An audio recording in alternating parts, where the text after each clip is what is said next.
How's it going everyone? My name is Hayley and welcome back to Set to Hike.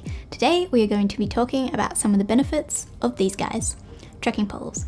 Now you may be a bit skeptical about using trekking poles, wondering are they really worth it? Do they really make much difference? Or maybe you've always had the perception that trekking poles are only for people with knee problems. So I'm not here to tell you that you should get them, but we're going to be highlighting some of the benefits that come with using them. So in no particular order, number 1, a shock absorber. So this is the number 1 reason why I myself use hiking poles. In the same way that running is a high impact activity on your joints, so is hiking. Especially when you've got weight on your back, you're going over uneven surfaces, you're going uphill and downhill. Hiking poles are going to engage your arms and your shoulders. You're going to have another point of contact with the ground, and they're going to help share the load of that impact, ultimately reducing the stress on your joints. So over the course of the day, you might notice a difference, you might not, but over the course of 10 years, you're going to thank yourself. Number 2, balance. This one pretty much explains itself, but when you're going over those river crossings, or loose rocks, or slippery gravel, hiking poles are going to help you keep balance, and provide that little bit of extra support that you might need in those tricky situations. Number 3, emergency aid. So hopefully you'll never find yourself in this situation, but maybe you get bitten by a snake or you sprain your ankle. You could use your hiking pole as a splint or even a crutch. Yes, you could use a stick, but you might not always be in the immediate vicinity to find a stick, whereas a hiking pole would literally be in your hand. Number 4, improve circulation. Have you ever been hiking and looked down at your hands and noticed that your hands have become quite puffy? This is basically the fluid pooling up in your hands. Using hiking poles will help keep that movement going, keep that blood flowing, and help with circulation. Another way you can help this is whenever you have a break, you can stop and swing your arms up around your head. Number 5, helps keep pace. You will definitely notice this if you use hiking poles, particularly if you're going on long stretches where it's flat or there's nothing exciting to look at. You'll find that you get a rhythm going by using hiking poles. And I think this could be particularly helpful to certain types of people when they need that little bit of an extra boost to keep them going. Number 6, a shelter or tent poles. I was amazed the day that I found out they specifically designed tents to be pitched using your hiking poles as opposed to tent poles. My new one-man tent uses this method and it's great.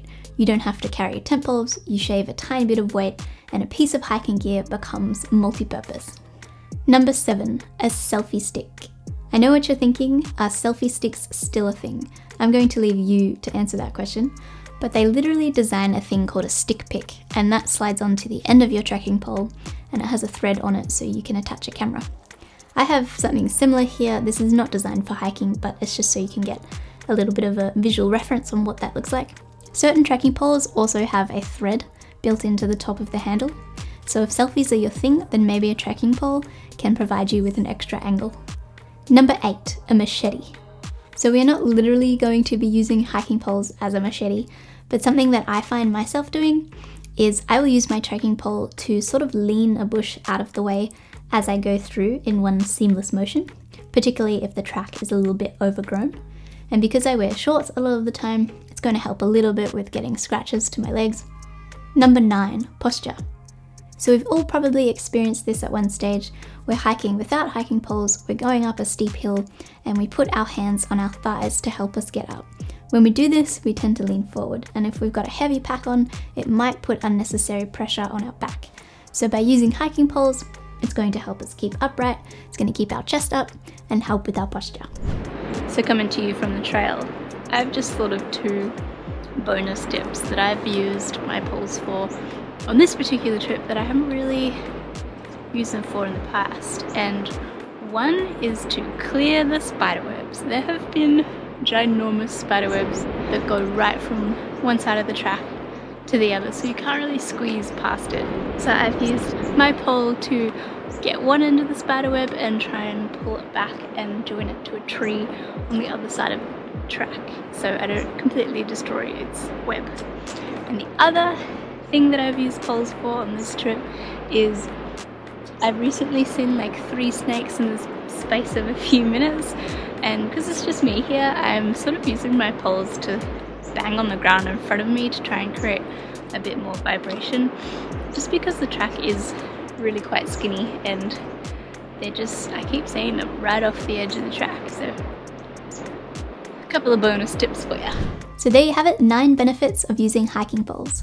I don't take hiking poles on day hikes, but when I'm going on an overnight hike or multi-day hikes, I do not leave home without them.